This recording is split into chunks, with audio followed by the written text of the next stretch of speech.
Olá pessoal, vamos dar continuidade aqui a mais um vídeo, desse trabalho que a gente vem desenvolvendo aqui na plataforma da Unileão, nesse período tão complicado para a gente. A gente está criando aqui nossas formas de conseguir manter ainda o contato, de manter a proximidade, de manter a interlocução, sabendo que tudo que a gente está fazendo é em nome da manutenção da saúde, da manutenção da, enfim, de manter todos nós vivos, né? Mas principalmente aqueles que nesse momento mais precisam de cuidados e por isso estar em casa é uma atitude de solidariedade.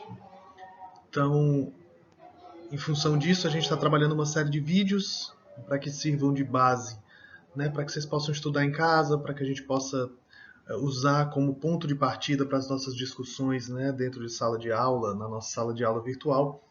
E a gente está estudando aqui o capítulo 3 desse livro, Técnicas em Gestalt, Aconselhamento e Psicoterapia. Um livro assim que é bem importante, mas mais do que isso, um livro que consegue nos dar as bases, assim, tanto teóricas quanto práticas, e tem nos ajudado a trazer reflexões muito importantes sobre a técnica terapêutica dentro do campo da Gestalt terapia. O vídeo anterior foi sobre a fenomenologia e a teoria de campo, que foi o capítulo 2 desse livro, e a gente vai trabalhar hoje o capítulo 3, em que a gente vai discutir talvez um dos conceitos mais marcantes e mais importantes do mundo gestáltico, da abordagem gestáltica, da forma gestáltica de se pensar, que é o conceito de awareness. E esse conceito ele vai ser basilar para a gente poder pensar a clínica, até mesmo porque a clínica gestáltica ela é, antes de qualquer coisa, uma clínica da awareness. E nesse nosso vídeo, o objetivo é justamente que a gente consiga hoje sair daqui compreendendo por que esse conceito é tão importante para que a gente possa entender a prática e a teoria da Gestalt terapia. Tem um detalhe importante, assim, muitas vezes as pessoas me perguntam por que a gente não traduz o conceito de awareness para o português. Uma coisa rara de se acontecer, mas nós não temos uma boa palavra, ou pelo menos assim, a comunidade gestáltica de um modo geral ainda não encontrou a melhor definição, ou o melhor conceito, a melhor palavra que poderia traduzir o conceito de awareness. Não é tão comum a gente ter palavras em inglês que a gente não consiga dizer em português. É mais comum o contrário, Assim, palavras em português que o inglês não consegue apreender. Mas a palavra awareness ela tem uma complicação que eu quero começar falando um pouco sobre isso. Nos dicionários, de modo geral, a palavra awareness seria traduzida como consciência. Qual é o problema dessa tradução como consciência? Em português, quando a gente fala em consciência, a gente fala muito vinculado ali, ou a ideia de que eu estou acordado, eu estou consciente, um termo inclusive muito utilizado ali no campo da psicopatologia, para que se possa pensar ali que o sujeito está consciente, ou seja, ele estaria ali de plena capacidade e exercício de seus atos. E nesse contexto, awareness, a consciência em português tem a ver muito mais com esse lugar aí de, enfim, de estar consciente, de estar acordado ou não. Consciência também tem uma outra conotação em português que é a compreensão moral. Fulano de tal é consciente dos seus atos. Quando eu falo dessa forma, esse sentido moral fica muito forte. E também não é isso que a gente está falando quando a gente fala de awareness. E consciência, de um modo geral, está muito vinculado ou a essa ideia de estar acordado, ou essa ideia moral, ou uma ideia muito racionalizada, de que o indivíduo consciente é aquele que pensa claramente, é aquele que consegue construir um bom argumento, um bom pensamento. Essas concepções de consciência em nada têm a ver com o conceito de awareness. Isso porque se a gente pega, por exemplo, o próprio livro que eu indiquei para vocês na semana passada, que é o Tornar-se Presente, se a gente pega o título original dele, em inglês, o termo é awareness. Então vejam que houve aí uma tentativa de tradução do termo awareness para tornar-se presente, presentificação, implicação, enfim, vocês vão encontrar muitas formas de traduzir dessa maneira, porque tem a ver com essa presentificação, com essa nossa capacidade de estar inteiro na experiência aqui e agora. O Gary Onteff, por exemplo, né, que é um gestalterapeuta importante, que escreve um livro chamado Processo, Diálogo e Awareness, ele até vai dizer assim, ele até vai dizer assim, a awareness tem a ver com o conceito ali de né? Ou seja, algo que, enfim, a gente poderia chamar de um insight, né? Que também é um termo em inglês, né? E aí foi por isso que eu falei do Marcos, porque às vezes os alunos dizem, mas a ideia de awareness não poderia ser traduzida como insight, né? Mas insight também é um termo em inglês. Mas tem a ver com essa presentificação, essa clarificação de uma experiência que a gente está vivendo. Nesse sentido, a awareness tem muito a ver, por exemplo, com uma certa acepção oriental, né? O próprio livro Gestalt Terapia, mas na verdade o Fritz Perls já, desde o Ego, Fome e Agressão, ele vai fazer muitas interlocuções entre o estado de awareness e, por exemplo, o que é vivido no yoga, né? Então, a gente vai acabar tendo muito essa ideia de a gente estar presente na experiência. Mas vejam só, esse estar presente na experiência precisa estar ali num meio termo que não pode ser compreendido como uma racionalização exacerbada, uma autoconsciência no sentido racional do termo. Eu sei de mim, eu estou controlando tudo que eu estou vivendo. Isso não tem absolutamente nada a ver com a awareness, porque a awareness também tem a ver com um certo lugar de deixar a experiência fluir, de se entregar à experiência presente. Nessa forma de racionalização não deixa de ser uma maneira da gente manter um controle, né? Um controle obsessivo, de estar tudo controlado, sistematizado, muito bem pensado.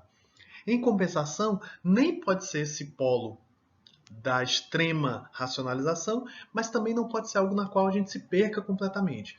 Eu uso muito a referência para falar de awareness do campo da arte, né? Por exemplo, a dança, por exemplo, a música. Se você pensar demais, você erra. Mas também se você estiver pensando em outra coisa, você erra. Precisa estar inteiramente, corporeamente, experiencialmente, né? Inteiro dentro da experiência para a gente poder falar de fato que é a awareness. Então, o objetivo fundamental da psicoterapia é desenvolver awareness, desenvolver essa experiência presente, desenvolver esse processo de presentificação para que eu possa sentir o que eu estou sentindo, viver o que eu estou vivendo, pensar o que eu estou pensando e estar mais coerente com os meus aspectos sensoriais, afetivos, racionais, enfim, cognitivos, todas essas dimensões que a gente poderia aí, didaticamente dividir nossa experiência, essa inteireza na experiência só é possível dentro do estágio de awareness. Então, se o objetivo da psicoterapia é a exploração da awareness, então a gente quer, dentro do campo terapêutico, que a pessoa permaneça na experiência aqui e agora, que ela consiga ser capaz de aguçar e expandir a awareness da experiência que está ocorrendo no momento e direcionar e focalizar a awareness para aquilo que é minimizado e evitado. Ora, a gente já discutiu um pouquinho disso no outro vídeo e dentro de sala de aula, de que dentro da gestalterapia nosso objetivo não é, em hipótese nenhuma, quebrar a resistência do cliente. A gente não quer que ele deixe de resistir. Um discurso do tipo, meu cliente resiste demais, é completamente absurdo dentro do contexto gestáltico. Isso porque a resistência precisa ser compreendida. Então a gente precisa colocar foco nela, a gente precisa iluminar a experiência de resistência também. Mais do que quebrá-la é tornar-se consciente dentro desse termo que a gente está dizendo daquilo que eu estou evitando, daquilo que eu estou minimizando, daquilo que eu estou abrindo mão dentro do próprio fluxo do contato de vivenciar. De maneira didática, no texto, ele vai fazer uma divisão ali de 3 zonas pelas quais a gente poderia explorar a awareness. Né? A zona interior, que teria a ver com os processos de dentro da pele, perceber a respiração, o batimento cardíaco, as tensões musculares, né? Pode ser, por exemplo, na mandíbula, a tensão no pescoço, a tensão no peito, a dificuldade de respirar, a aceleração do batimento cardíaco, né? Uma tensão aqui na região, sei lá, de um movimento da face de tensionamento. Eu posso voltar a minha atenção, né, para a zona externa, que teria a ver aí com ouvir os sons, por exemplo, uma moto passou aqui agora há pouco, ou sentir os cheiros, sentir o sabor, sentir, né, a experiência tátil daquilo que está fora, né?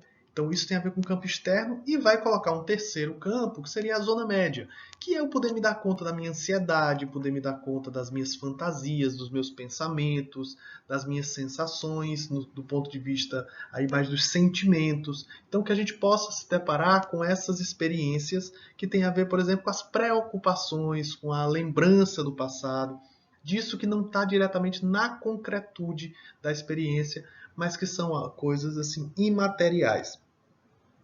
E aí também a gente vai encontrar como peça fundamental para que a gente possa intervir, compreender, trabalhar a awareness relacional. E essa é uma coisa muito interessante desse livro, que faz com que eu goste muito do trabalho dele, porque ele está o tempo inteiro trabalhando essa perspectiva de campo, essa perspectiva relacional, essa perspectiva do que acontece entre terapeuta e cliente.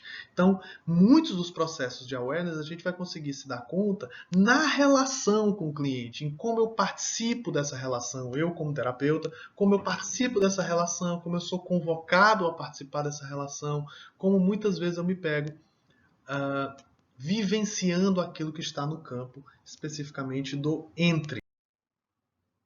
No texto também ele vai falar sobre o ciclo da experiência, a gente vai oportunamente poder falar um pouco mais sobre isso, principalmente quando a gente falar das interrupções, mas também é uma descrição didática, vocês vão encontrar vários modelos diferentes, a gente vai encontrar, por exemplo, o modelo do Jorge Ponciano Ribeiro aqui no Brasil, o ciclo do contato, o modelo do Zinker, né, lá, que ele vai trabalhar no processo criativo em Gestalt terapia, ou então a busca da elegância em psicoterapia, né? No próprio livro Gestalt terapia tem uma forma também de compreensão desse ciclo da experiência, ou os modelos mais fenomenológicos, como por exemplo eu defendo no Ontologia Gestáltica, baseado muito na maneira como, por exemplo, no Fenomenologia e Gestalt terapia, Marcos e Rosane Miller-Granzotto trabalham essa forma fenomenológica de compreensão da experiência. Mas basicamente o que ele está trabalhando no ciclo da experiência é tentar entender de maneira didática o passo a passo de como a experiência se manifesta. O mais importante é a gente entender que a experiência ela vai desde o aspecto da sensação, de como a excitação ocorre, a orientação para a experiência ocorre, até o ato de deixar ir, deixar morrer, de deixar a experiência se acabar. Depois de satisfeita, ela precisa se encerrar. Senão, a gente fica agarrado à experiência e não deixa ela fluir. Para que uma nova experiência, uma nova gestalt possa emergir, a gente precisa que a experiência anterior morra, né? Morra por quê? Porque tem a ver justamente com essa finalização.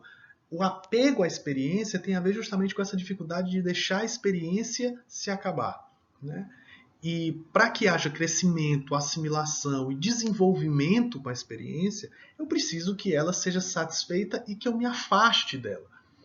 Esse ciclo, desde a sensação até o afastamento, ele é o que a gente vai dizer que é esse ciclo de um processo, né, de uma gestalt, e que vai ser fundamental para a gente entender esse processo de assimilação de uma experiência. Se essa experiência ela é interrompida em algum determinado momento desse processo, então é aí onde vão aparecer as interrupções do contato, distúrbios do contato, enfim, vários nomes que a gente vai poder dar, que mais lá na frente no livro, a gente vai poder trabalhar mais explicitamente cada um desses pontos. Nesse mesmo capítulo, ele vai falar de outros dois conceitos que são muito importantes para a clínica.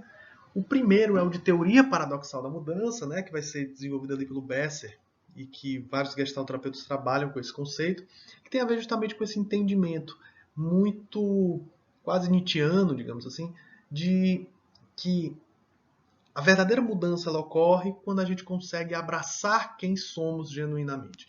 Então, muitas vezes a gente fica apegado a essa ideia de que eu preciso ser outro, eu preciso ser outro, eu preciso ser outro, mas esse eu preciso ser outro não está muitas vezes ligado ao que eu sou. E reconhecer o que sou, reconhecer de onde eu parto, reconhecer minhas limitações, minha forma de funcionar, é fundamental para que a gente possa, de fato, aí, se entregar à autoconfiança e autodesenvolvimento. Esse exercício constante de querer mudar está muito vinculado a não aceitar a maneira como eu me percebo, como eu sou, como eu funciono. Ah, então isso significa que a gente tem uma forma cristalizada? Não. Tem a ver justamente com o fato de que o primeiro passo para a mudança é reconhecer de onde eu estou partindo. Então, é quando eu consigo me entregar à minha experiência presente, reconhecer a minha forma, poder trabalhar ali dentro daquilo que de fato faz sentido, dentro de toda uma historicidade que é construída por mim, né? Quando eu consigo me deparar com isso e, digamos assim, me entregar a essa forma, é aí onde a mudança começa a acontecer. Porque eu deixo de querer controlar e ser aquilo que eu, a partir de uma série de idealizações, eu almejo e começo então a seguir o fluxo da experiência, seguir o fluxo daquilo que de fato, organismicamente, a minha experiência vai caminhando. Né? Então, organismicamente, a cada experiência eu vou precisando me adaptar a novas formas, novas possibilidades, a criativamente me entregar a novas estratégias. Se eu já tenho isso muito amarrado de onde eu quero ir, eu não estou indo em cima da situação concreta e do que a experiência me pede. Eu estou indo em cima de uma série de idealizações, de uma série de pré-conceitos estabelecidos sobre mim mesmo, e isso, no final das contas, não permite que eu possa me desenvolver, me autorregular, ou o processo do que a gente vai chamar de ajustamento criativo. Justamente para que a gente consiga ajudar o cliente nesse processo paradoxal de mudança, né, assim, de autoaceitação, a gente precisa de uma postura que no texto ele vai chamar de indiferença criativa, né, que é um termo que o Fritz Perls gostava muito de utilizar e que tem a ver justamente, né, e aí a gente tem que tomar cuidado com esse termo indiferença, porque no final das contas é uma indiferença no sentido de eu não quero da experiência nada diferente além dela. Né? Então, mais do que a gente pré-determinar aonde a gente quer ir no processo criativo da psicoterapia, a indiferença criativa parte justamente dessa entrega genuína à experiência, para que, a partir daquilo que é vivido, que é construído, que é co-construído na relação terapêutica, a gente possa seguir esse caminho que vai sendo mostrado tijolo a tijolo, né? Assim, peça a peça. Assim. Então, isso faz com que a Gestalt terapia tenha uma posição muito diferente das psicoterapias que tem uma fórmula, né? Que tem uma proposta, que tem aonde eu quero chegar com o meu cliente. Lembrem-se, no processo terapêutico, nossa forma de trabalho não é um labirinto. O que é que eu quero dizer com labirinto? Eu não quero sair de um ponto A e chegar no ponto B. Né? No final das contas, eu não quero sair ali do ponto A e chegar no ponto B. Porque, na verdade, quando eu saio do ponto A, o que eu vou ter é uma multiplicidade de caminhos, são várias possibilidades diferentes, e o nosso papel não é fazer o cliente chegar no ponto B, que é o que a gente almejava a partir de uma teoria pré-estabelecida ou de um ideal de saúde pré-estabelecido. O que a gente quer é ajudar justamente o cliente a se entregar a essa experiência, aceitar a experiência e, juntamente com ele, construindo caminhos possíveis de reconfiguração e entendimento sobre si, e atualização e desenvolvimento. Mas principalmente de awareness, ou seja, entrega, consciência no sentido integral, né? De corporificação, integração e presentificação do que está acontecendo para que eu tenha cada vez mais suporte, e a gente vai discutir isso mais lá na frente, para enfrentar as diferentes adversidades que a vida vai nos colocando. Então, vejam como o conceito de awareness nesse sentido é fundamental para a gente entender a clínica. Esse é o nosso objetivo primordial dentro do processo terapêutico e, por isso, a gente vai estar durante todo o semestre trabalhando em cima desse conceito. Leiam o texto, deem uma boa olhada lá nos casos, nos exercícios que eles vão propondo, e aí nas aulas presenciais a gente pode conversar mais sobre isso, ok? Um abraço a todo mundo e não esqueçam de ficar em casa.